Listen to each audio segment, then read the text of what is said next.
And here, where I'm going to go with sanctity, is and I'll invite you into that if that is true for you, my appreciation of the natural world as the temple for us, for humanity.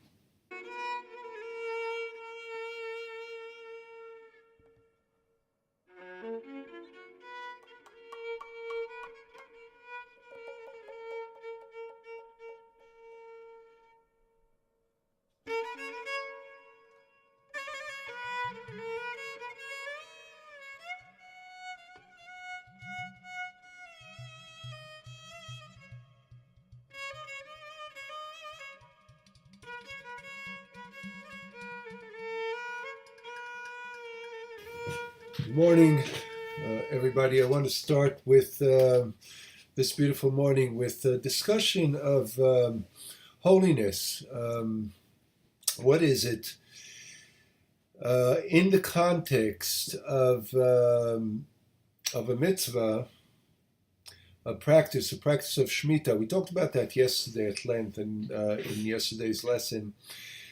And I want to focus in today more particularly on what is holy, what makes an act holy, what makes an artifact holy, what makes a place holy, what makes a person holy, what makes God holy.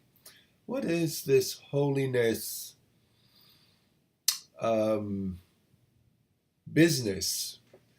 When we say the word holy, when we talk about sacred, there's something intuitive about it. And it's kind of like we all know what we're talking about, but let's see if we really know what we're talking about, explore that a little bit deeper. And I'd like to do that in the context of the mitzvah of Shemitah, of the sabbatical year, which is, as we discussed yesterday, is somewhat of a counterintuitive practice to it's counter to the claim, it's intuitively counter to the claim of that being a mitzvah of great holiness, great sanctity. It's considered one of the four most important practices in the Torah, being avoiding worship of idols, avoiding sexual impropriety, especially adultery, avoiding murder, and then letting the land rest, lay fallow, the land rest, which is called Shemitah, every 7 years. So really, Shemitah, that holy, that sacred, that important, and that is going to be the kind of jumping board into the discussion. I want to start with the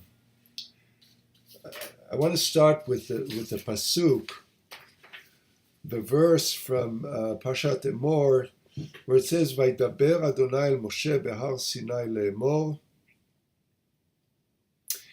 and then it goes into the description of the Shemitah practices, how to the details of letting the land rest every seventh year, and to the sages in the Talmud, the sages question, and then Rashi's interpretation of the question of Ma inyan Shmita lehar Sinai. What does Shmita have to do with Sinai? In other words, God spoke to Moses at Sinai, saying, "These are the details of the sabbatical year, but they're 40 years away from arriving in the land, and they're receiving an instruction that won't be relevant for 2 generations, because it's only relevant for the land of Israel when people are settled in and working the land." So Rashi and Chazal ask, "Ma inyan Shmita lehar Sinai?" Well, what does this practice have to do with Sinai?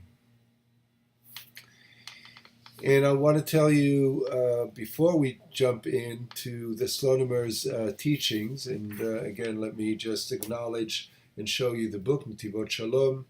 We're going to be reading from his commentary on this week's Parsha. And I also want to say that where we're going to end is with anchoring that in the practice, which I'm going to claim is one of the holiest things we can do in our time, and that is to work diligently to save the planet and to mitigate climate change. In the context of the upcoming Global Day of Climate Strike, and I have the flyer here on the 24th, this Friday. It's going to be a Global Day of Climate Strike.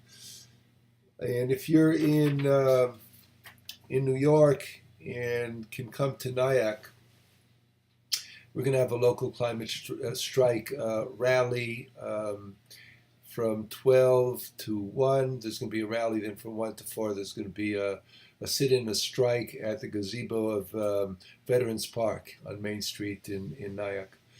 My friend Pinny Krizel is one of the student organizers for this, for this event and future events, and I'd like to help him promote it. So please do that. Be a holy, holy practitioner and a holy warrior, and I say this with seriousness, because Shemitah means to let go, means to basically cease or strike. So a climate strike is really our modern time expression of Shemitah, in my opinion. And let's jump right into the text by the Slonimer. So the Slonimer asks, what is the connection between Shemitah and Har Sinai? What is it given? Why is it given at Har Sinai? And he is questioning he's trying to understand what makes this such an incredibly sacred and such an incredibly important practice.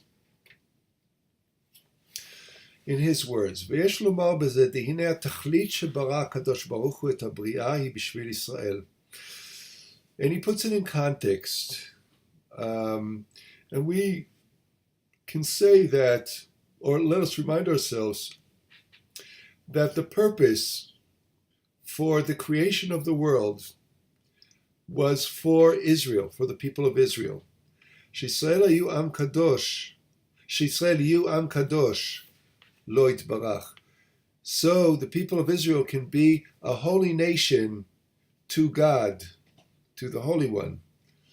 וכאמרו, ואתם תהיו לי ממלכת כהנים וגוי קדוש. That is, it's written in the Torah, and you shall be to me a kingdom of priests and a holy nation. ואנשי קודש תהיון לי, and you will be holy people to me. קדושים תהיו כי קדוש אני אדוני אלוהיכם. You will be holy because I am holy, Adonai, your God. So he's quoting that from the Torah, and he's offering that as a setup. And let me say here, because I like to really open this up so it speaks not only particularly to the people of Israel, although this is the soup we're swimming in right now. We're in the soup of the Torah and of the sort of internal debate and the self-awareness of spirituality through the lens of our collective experience as Jews. But let me just parenthetically say that all people have an awareness of their sacred mission and a certain sacred flavor that they bring to the world. All of creation was created so we could do our mission. All of creation is created so the Christians can bring their flavor of holiness. All of creation is created, is made so Muslims can bring their flavor into the sacred evolution of the planet. And such it is with Buddhists. I don't know the details about the Jain and the Hindus and the Zoroastrians and so on and so forth, other religions around the world. But what I want to stress is that all of creation is there as an infrastructure to bring us to our particular purpose.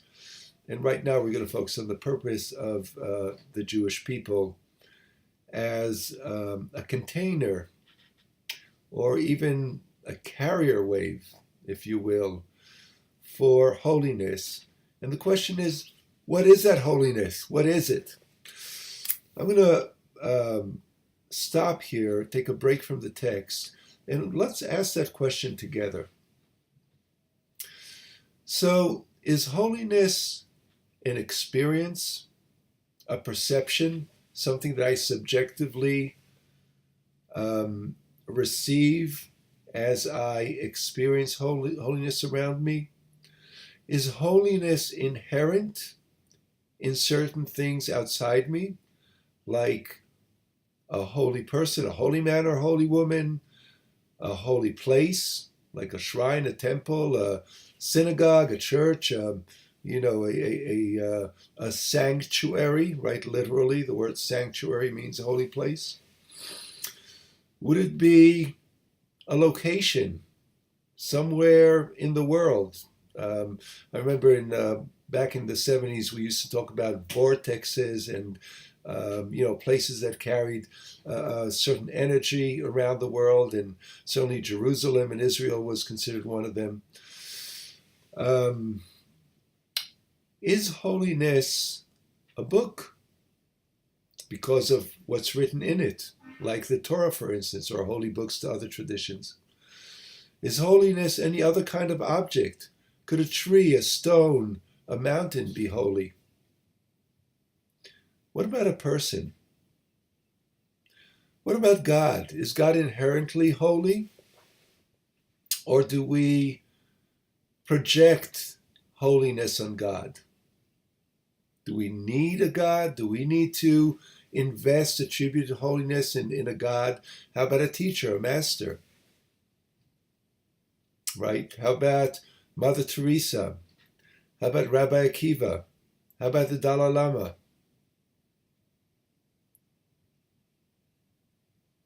How about my own rabbi? How about Reb Zalman Schachter Shalomi, who I revered and admired? Are certain times holy? Is a Sabbath holy inherently? Are holidays holy days? Are those holy inherently? What makes something holy? What is sanctity?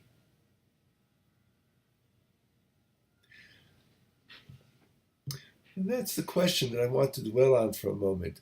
How can we tell? I think it's an important question. How can we tell that something is holy? Or let me say this again. How can we tell that something is truly holy or not what often appears, we find out later to be fake holiness? Like holy people who have fallen from their grace. Right? God forbid, but we know it happens, and I don't want to belittle the greatness of some saints and teachers. Certainly in my life I've met and benefited from the influence and inspiration of great people. And then there are those great people who fall from grace, and was their holiness just a charade, an act? What about a place of worship? Is it really holy? Or, when we destroy it, when it gets demolished, or if it gets sold to, and converted to a different purpose, is it still holy? So it is an important question. And more, I could go on. What's the function of holiness? What does it do for us? When we are influenced by holiness, how does that change us? Does it make it better? Make us better, truly? So let's delve into that with the Slonimer, and particularly bring that back to us, to the Jewish people. And how does it operate in our both collective life as a nation, as a people, as a culture, as a holy culture? And I stand behind that claim. I think it's a worthy claim. We are a people with a mission, and we are a people with a unbelievably deep and voluminous sacred tradition with a lot of tools, you know. So let's go there and figure this out. The Slonimer is going to describe the science, as it were, of holiness, and let's follow his teaching. והיינו שהייעוד של כלל ישראל הוא קדושה. So he says, look, let me contextualize what I'm going to say in stating that the purpose of the people of Israel is holiness, is sanctity. וקדושה ישנה בעולם שנה ונפש. And holiness exists in three paradigms, or three levels, or three aspects, if you will. In the aspect of location in space, which is, the Hebrew here is olam. In the aspect of time, which is, the Hebrew is shana, so it means year, has other meanings too, but the word shana means year, but here we're talking about time in general. So holiness in time, like holidays, Shabbat, etc., special sacred times on a calendar. V'nefesh, which means soul.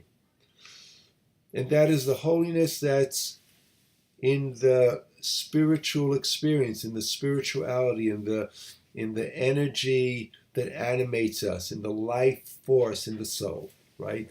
In that which makes our identity, our personality, our feelings, our depth, right? Our spiritual yearnings and calling. So let me repeat this again. So there's three levels of holiness: in space, in time, and in soul. וכאשר הקדושה מקיפה את כל ג' החלקים בקדושת המקום, הזמן והנפש, אז היא שלמות הקדושה.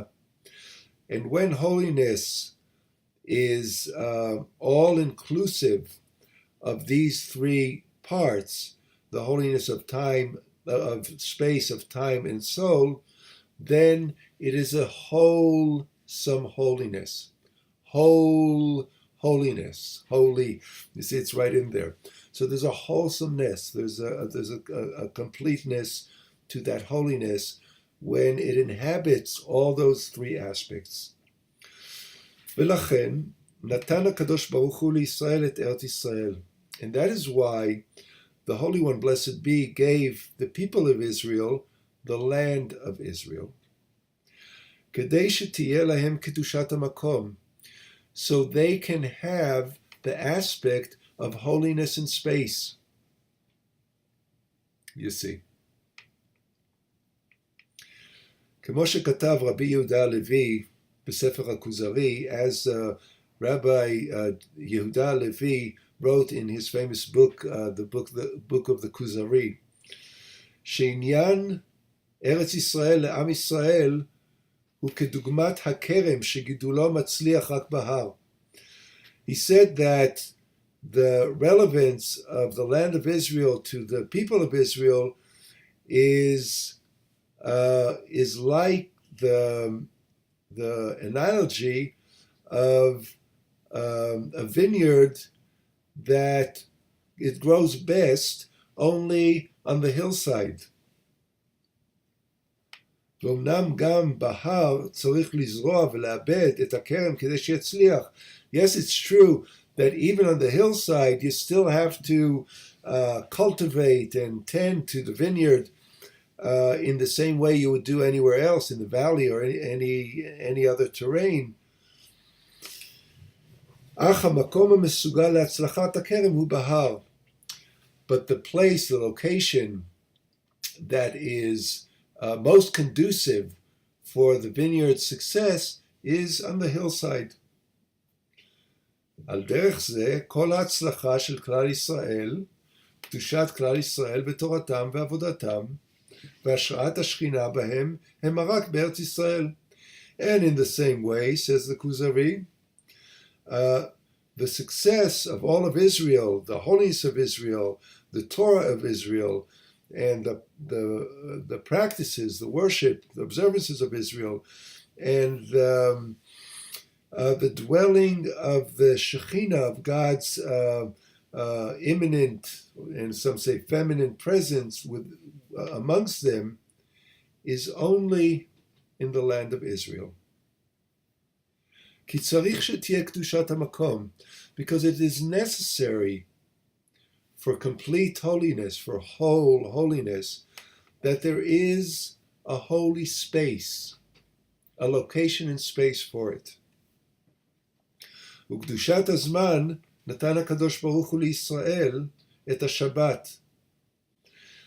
And the aspect of the holiness of time, the Holy One, blessed be, gave Israel the Sabbath, HaShabbat, which is the wellspring of holiness. כמו דכתוב, ויברך אדוני את יום השביעי ויקדש אותו, as it is written in the Torah, and God blessed the seventh day and made it holy. So you see that there's a literal reference to that effect. Ve'ita bereshit chokhmah, piresh v'ikadesh oto, and in the medieval commentary Reshit Chokhmah, there's a reference to v'ikadesh oto, made the Sabbath holy. Shabbat Kodesh hu ha'ma'ayan u'makor ha'kedusha, and he says, thus the Shabbat is the wellspring and the source of holiness for the people of Israel, for all matters of holiness. In other words, anything holy, any sanctity that the people of Israel are experiencing are flowing out of the practice of the Sabbath, the seventh day as a sacred day. שתכלית ייעודו להיות גוי קדוש, because for the purpose of fulfilling the people of Israel's purpose to be a holy nation.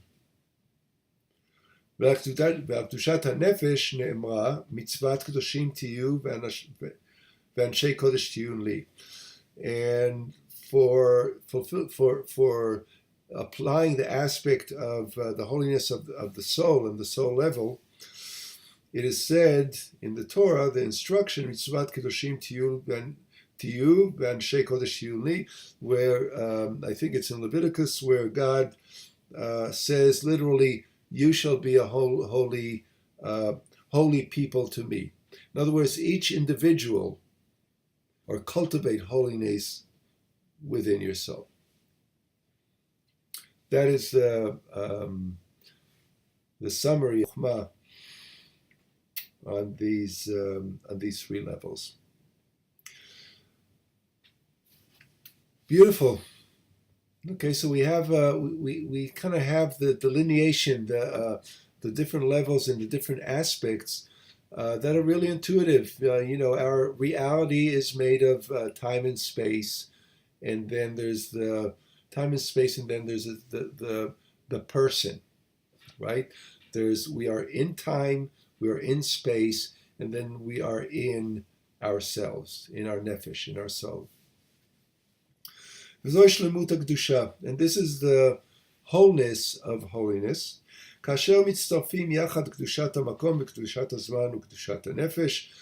he's summarizing the idea that when you have the convergence of all three levels of holiness, space, time, and soul, when that comes together, it is when those three things come together, then the purpose that the people of Israel were destined for comes to fulfillment, to fruition.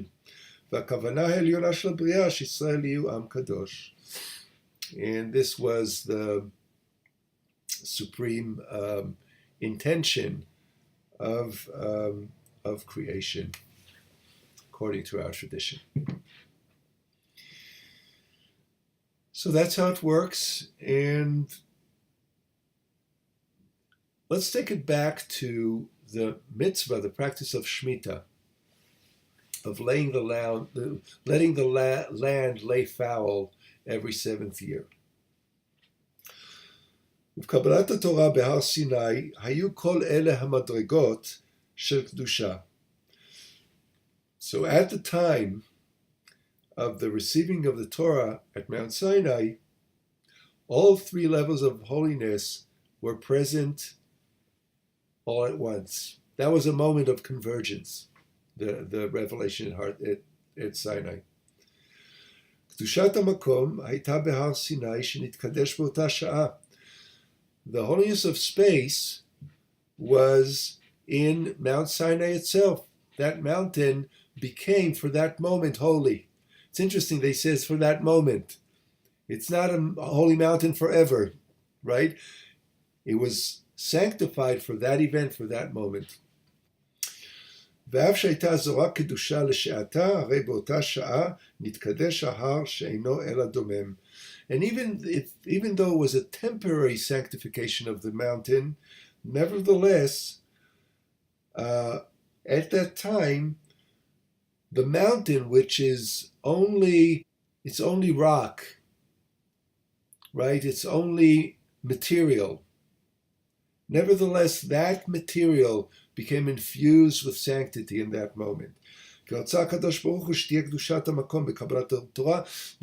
the Holy One, blessed be, wanted there to be the holiness in space, in actual matter and physicality, for the event, for the moment of the receiving of Torah.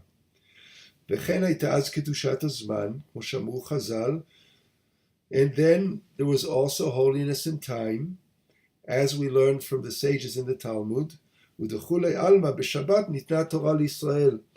that it is, everybody knows that the giving of the Torah was on the Sabbath. Because that event of the receiving of the Torah required holiness in time, therefore that day was the Sabbath, or you can think about the giving of the Torah as the first Sabbath day. וקדושת הנפש הייתה בכלל ישראל, שפסקה זו המתן, ונתקדשו אז במדרגה עליונה מאוד. And the holiness in soul was all the people who were present at the giving of the Torah, because they had purified themselves for 3 days prior to the receiving of Torah, following Moses' instructions, and they went through the purification process of washing their clothing, of taking on certain practices, and it is said in the Talmud that on that day, all of Israel, all people, anyone who was present, were like angels. And here you have the moment where space, time, and the sanctity of the soul converge into complete holiness, setting the tone, setting in motion the mission, our both personal and collective mission as a people, to be vehicles for sanctity in this world. And again, let me say that we're not the only vehicle. We certainly bring our own unique flavor of sanctity, which is very important, right? You want all the spices to be present to have the perfect meal. Without the Jewish spice, the meal ain't perfect. And that was the moment, launch moment, defining moment of the mission of our spiritual mission as a Jewish people. And therefore, that answers Rashi's questions of what does Shemitah have to do with Mount Sinai, because Shemitah is the practice of acknowledging the holiness of the land of Israel by every seventh year giving the land a sabbatical, and that extends from that moment in which the mountain, Mount Sinai, itself became holy on a Sabbath day, when we prepared ourselves for 3 days and participated. We're part of this grand holy event.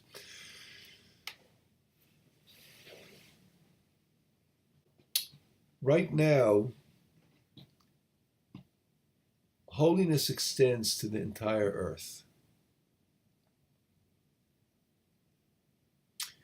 And striking for climate, striking to, or ceasing, or having a Sabbath for climate, for the environment, for really bring a sense of sanctity.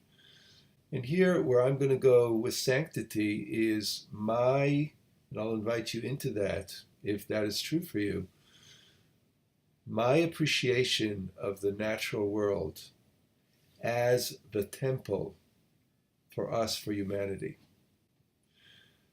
There's a reverence for nature, for ecology, for the amazing complexity and harmony, the symphony of creation that is buzzing around us and feeding us every moment of every day, that's allowing us to be the fullness of living and aspiring and thriving and holy beings that we are capable of. The world is our temple.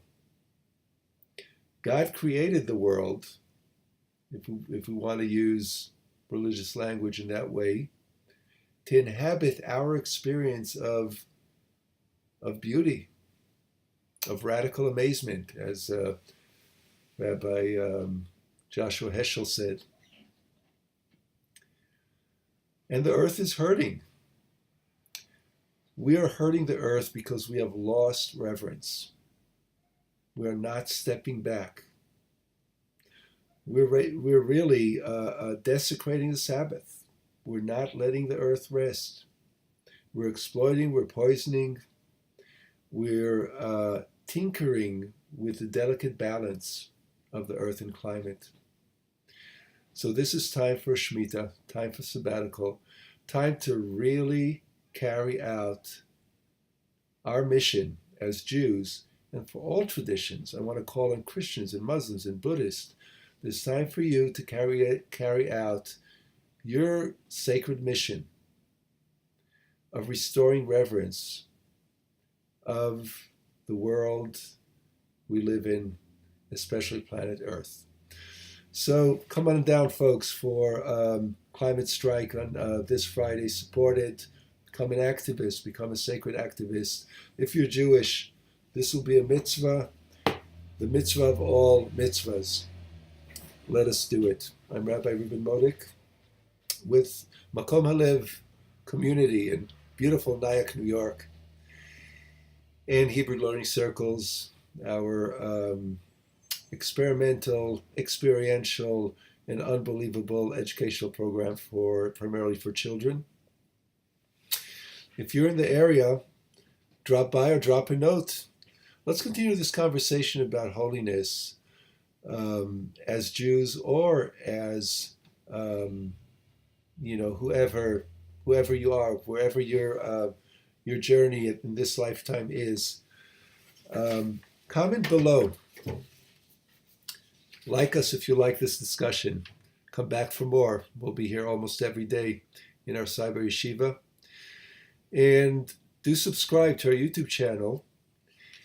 Again, you can join us this Friday here in Nyack for the rally 12 to 1 and then striking until 4 o'clock in the afternoon. It's going to be at the gazebo at Veterans Park on Main Street, Nyack. For now, be blessed. May this day be a day of the best of you, the best of us. Shalom for now.